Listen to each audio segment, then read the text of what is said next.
أعوذ بالله من الشيطان الرجيم. بسم الله الرحمن الرحيم. رب اشرح لي صدري ويسر لي أمري واحلل عقدة من لساني يفقهوا قولي.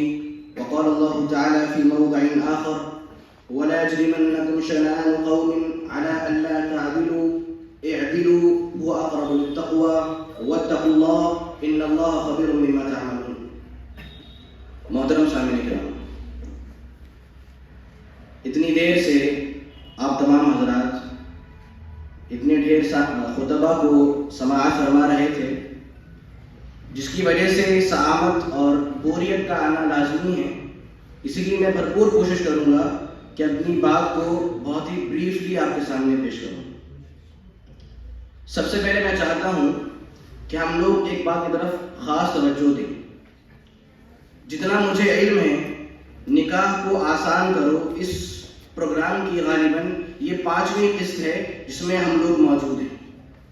میں چاہتا ہوں ہم سبھی لوگ اس پروگرام کے منتظمین کے لیے اور انتظام کرنے والوں کے لیے دل سے دعائیں دیں، اس لیے کہ یہ لوگ اس چیز کو لے کر بہت حساس ہیں. ان لوگوں کو اس بات کی بے پناہ فکر ہے. یہ لوگ چاہتے ہیں کہ ہمارے سماج اور معاشرے میں جو برائیاں عام ہو رہی ہیں وہ برائیاں کم ہوتی جائیں. اور سامعین، آج کے دور میں یہ بہت بڑی بات ہے کہ کوئی انسان کسی کا بھلا چاہ لے یا کوئی انسان کسی کو فائدہ پہنچا لے، آج کے لیے بہت بڑی بات ہے. اسی لیے صحیح حدیث میں یہ بات موجود ہے، مسند احمد وغیرہ کی حدیث ہے. رسول اللہ صلی اللہ علیہ وسلم ارشاد فرماتے ہیں: خیر الناس انفعهم للناس، کہ لوگوں میں سب سے بہتر وہ لوگ ہیں جو سب سے زیادہ لوگوں کو فائدہ پہنچاتے ہیں. لوگوں میں سب سے بہتر وہ لوگ ہیں جو سب سے زیادہ لوگوں کو فائدہ پہنچاتے ہیں.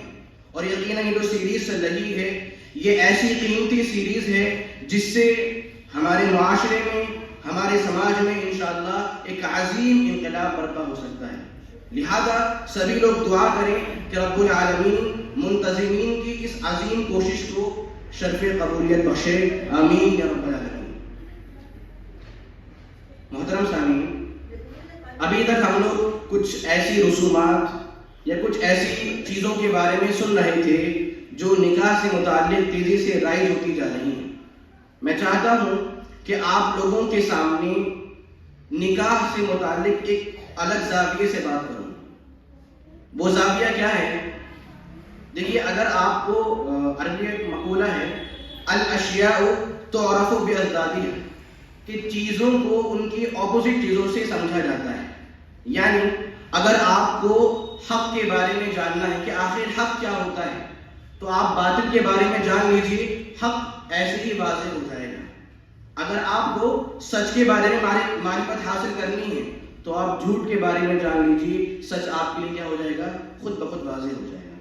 اسی لیے میرے سامنے کچھ 2-3 نکات ہیں جن نکات کی وجہ سے نکاح دشوار ہو رہا ہے. لہذا اگر ہم دشواریاں ختم کر لیں تو نکاح خود بخود آسان ہو سکتا ہے.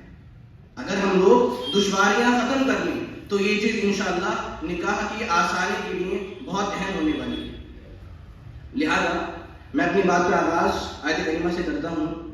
سورہ مائدہ کی آیت نمبر 8 ہے. رب العالمین کا ارشاد ہے: وَلَا يَجْرِمَنَّكُمْ شَنَآنُ قَوْمٍ عَلَىٰ أَلَّا تَعْدِلُوا، کہ اے لوگوں، اے مسلمانوں، اے اہل اسلام، آپ کو کسی بھی قوم کی دشمنی، آپ کو کسی بھی قوم کی عداوت اس بات پر بالکل مجبور نہ کرے کہ آپ لوگ عدل و انصاف ہی کرنا چھوڑ دیں.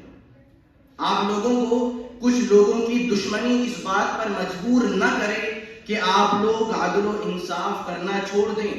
اعدلوا، بلکہ عدل و انصاف کیا کیجئے. هو اقرب للتقوی، کیونکہ عدل و انصاف کرنا یہ تقوی کے زیادہ قریب ہے. واتقوا اللہ، اور رب العالمین سے ڈرتے رہا کریے. ان اللہ خبیر بما تعملون، بے شک اللہ تعالیٰ آپ کے تمام اعمال سے واقف ہے. اب آپ لوگ سوچ رہے ہوں گے کہ موضوع ہے نکاح کو آسان کریں اور یہاں پر عدل کی بات کہاں سے آئی.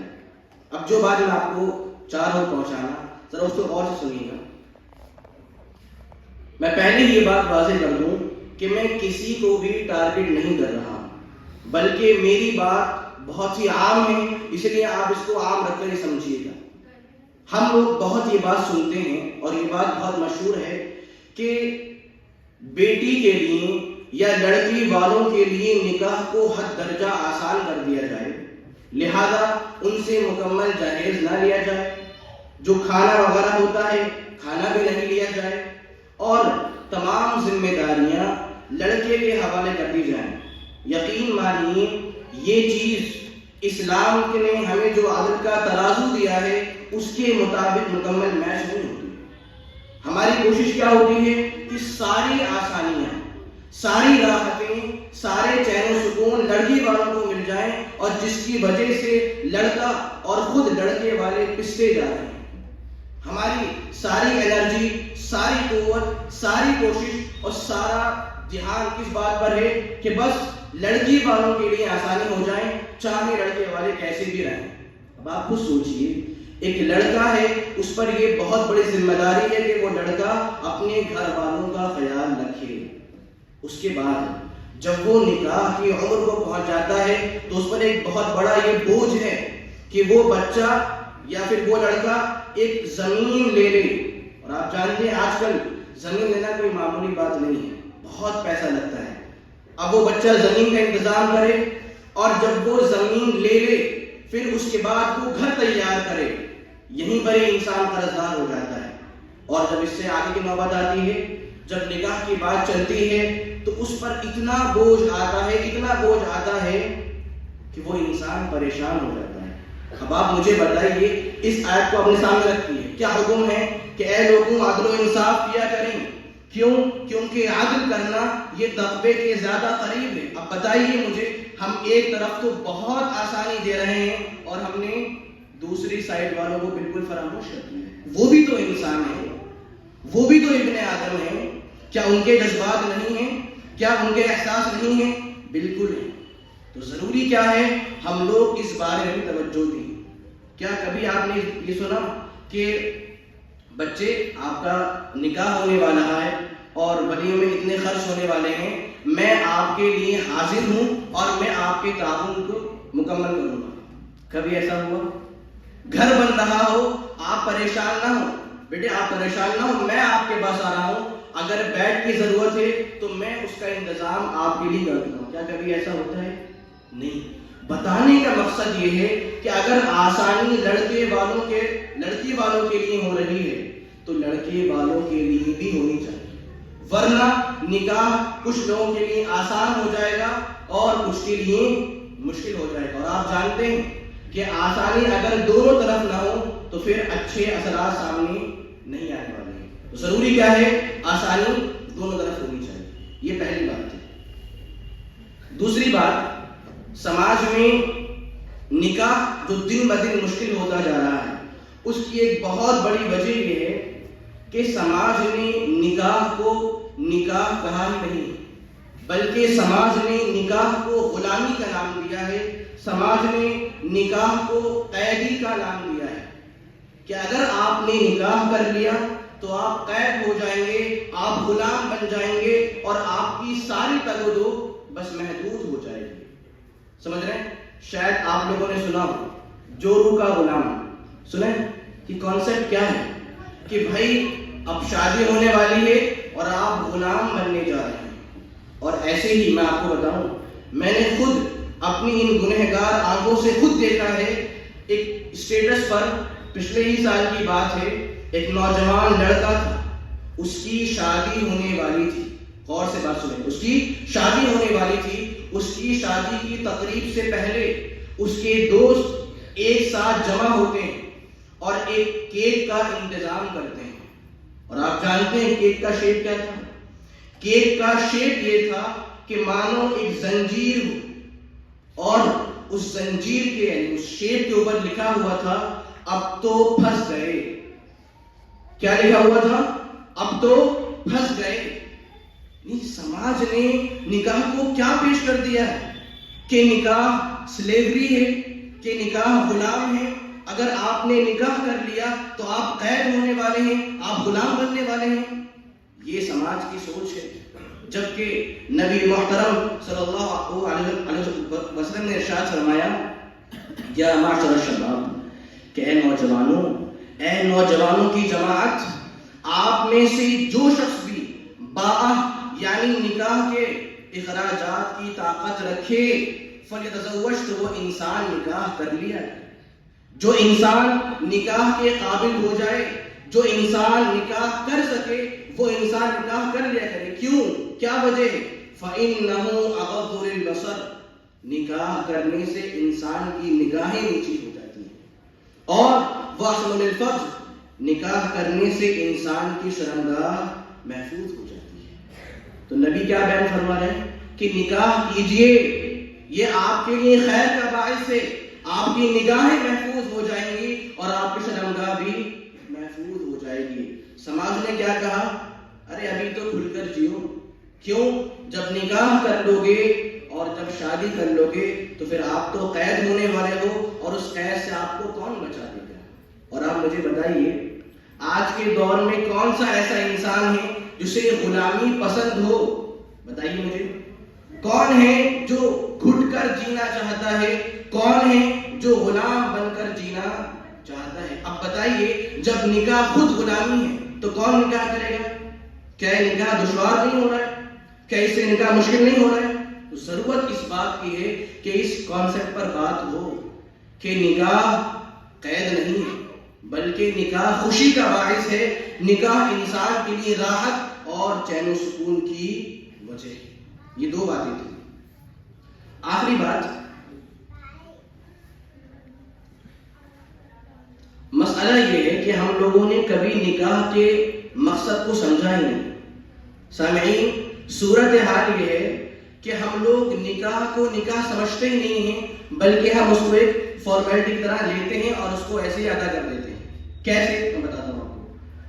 دیکھیے، نکاح لڑکے کے لیے، خاص طور پر نکاح لڑکے کے لیے وہ چیز ہے جو اسے 30 سال بعد 35 سال بعد جا کر کرنی ہے۔ اسی لیے جب وہ 20 سال کا ہوتا ہے وہ سوچتے ہیں کہ ہاں مجھے نکاح کرنا ہے۔ اب جب 30 سال کا ہو گیا، 32 یا 35 کا ہو گیا، تو اب اسے لوگوں کا ڈر ہے کہ یار لوگ بولیں گے کہ بس عمر ہو گئی ہے، بوڑھے ہو گئے ہو، تو وہ لوگوں کی ڈر کی وجہ سے یا اپنی عمر کے ختم ہونے کی وجہ سے وہ انسان نکاح کر رہا ہے۔ اور ساتھ ہی جو نکاح ہے ہمارے گھر والوں کے لیے خوشی ہے، خاص کر ہماری خواتین کے لیے، کہ وہ اس موقع پر اپنے بھرپور ارمان پورے کرنے والی ہیں۔ جو ارمان وہ بچپن سے سجا رہی ہیں وہ یہاں پر آگے سارے خرچ کرنے والی ہیں۔ تو بتائیے، اسلام نے یہ کہا تھا کہ نکاح آپ کی ضرورت ہے۔ اسلام نے کیا کہا تھا کہ نکاح آپ کی ضرورت ہے؟ کیسے؟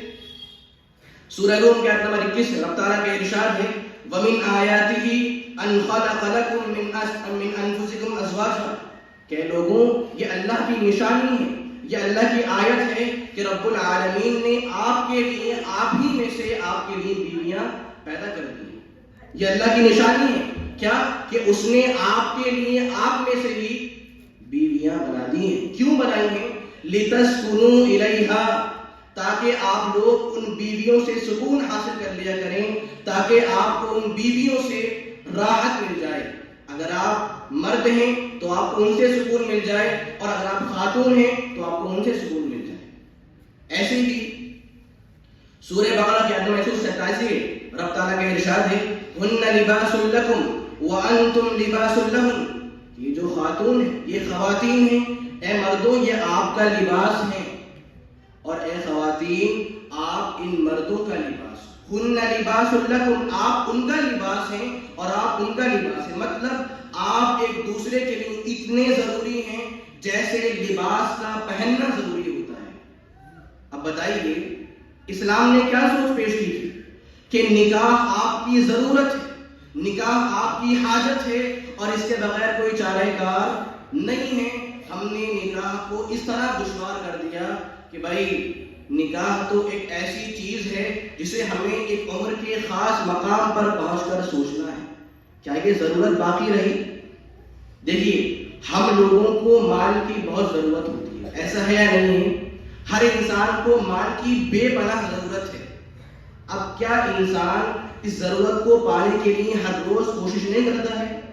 کیا ہر روز کاوش نہیں کرتا ہے؟ بالکل. آپ کو سوچئے، ٹھنڈ کا موسم چل رہا ہے، کون چاہتا ہے کہ وہ اپنے نرم و نازک بستر کو چھوڑے اور باہر نکل کر پیسے کمائے اور آ کر اپنے گھر والوں پر خرچ کرے؟ کوئی چاہتا ہے؟ نہیں. اسے مجبوری میں نکلنا پڑتا ہے. کیوں؟ کیونکہ پیسے کمانا، پیسے آنا اس کے لیے ضرورت ہے، اور انسان کے لیے ضرورت کو پانا اور زیادہ ضروری ہے. یعنی ضرورت کی تکمیل کیا ہے؟ بے انتہا ضروری ہے. اب سوچئے، اگر ہم نے نکاح کو ضرورت سمجھا ہوتا، اگر نکاح ہمارے لیے ضرورت بنتا، تو ہم جوان ہوتے ہی یا کچھ لائق بنتے ہی پہلے نکاح کے بارے میں سوچتے، جبکہ ہم سوچتے نہیں. کیوں؟ نکاح ہماری ضرورت بنا ہی نہیں ہے، ہم نے اس کو ایک خاص چیز کر لی ہے. یہی وہ چیز ہے کہ ہم نے نکاح کو دشوار کر دیا ہے اور زناکاری کو آسان کر دیا ہے. سامعین، ایسے ہی بہت سارے نکاح تھے، اور یقین مانیے ان میں سے ہر نقطہ اس قابل ہے کہ اس پر مکمل تفصیل سے بات کی جائے. بس میں یہ کوشش کرتا ہوں اور دعا کرتا ہوں کہ رب العالمین تو ہم تمام لوگوں کو اپنے معاشرے پر گہری نظر ڈالنے کی توفیق عطا فرمائے. میں یہ بات کیوں بول رہا ہوں؟ کیونکہ ہم مسلمان آج بہت ہی غافل ہو چکے ہیں. ہماری نگاہ سماج پر ہے ہی نہیں. ہم سوچتے ہیں بس جیے جاؤ، بس دیے جاؤ، مگر سماج ہمارے ساتھ کیا کر رہا ہے، وہ اسلام کی کس طرح سے شبیہ بگاڑ رہا ہے، وہ اسلام کو کیسے نقصان پہنچا رہا ہے، ہم لوگ اس بارے میں نہیں سوچتے اور نہ ہی دیکھتے ہیں. اسی لیے اپنی نگاہیں کھولنے کی ضرورت ہے. ہم دعا کریں کہ اللہ تو ہم تمام لوگوں کو جوان ہونے کے بعد اور قابل بننے کے بعد جب ازل نکاح کرنے کی توفیق عطا فرما. اور اے اللہ تو ہم تمام لوگوں کو جب تک ہم زندہ ہیں تو ہمیں توحید پر اور ایمان پر باقی رکھ. اور اے اللہ جب تو ہمیں اپنے پاس بلائے تو ہمارا خاتمہ بالخیر فرما دے. آمین. وآخر دعوانا ان الحمد للہ. السلام علیکم ورحمۃ اللہ وبرکاتہ.